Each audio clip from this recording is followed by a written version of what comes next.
So, traditionally, morning assembly begins another day at a Welsh grammar school, as it has done here for the past 75 years. It's but one of many traditions, part of the mould in which these schools were fashioned from their beginnings. Until nearly the end of the 19th century, Wales had few places for education beyond the primary stage.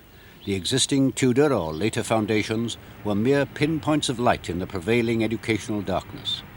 Indeed, the Aberdare report of 1881 revealed that, in the whole of Wales, only 4,000 children were receiving secondary education, and much of that was indifferent. That report had its effect. 8 years later, in 1889, the Welsh Intermediate Act produced an educational revolution of almost religious fervour. In 10 years, 64 new intermediate schools were opened. By 1938, there were 154 intermediate and grammar schools in Wales. It was an explosion of opportunity, not lost on Welsh parents eager for their children's advancement.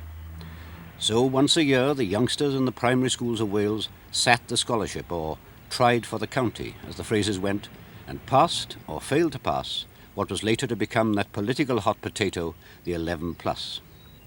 In most of these small grammar schools, about 30 children a year, regardless of purse or parentage, entered for a free education. About 30 more paid modest fees to do so. And in that two-form entry, the likely lads and girls moved up in the world, academically and socially. And even the poorest could say, like the boy in the Vernon Watkins ballad, that when I went to the county school, I sat in a shaft of light. And being proud of it could add, there on the desk I carved my name, Die, for dynamite.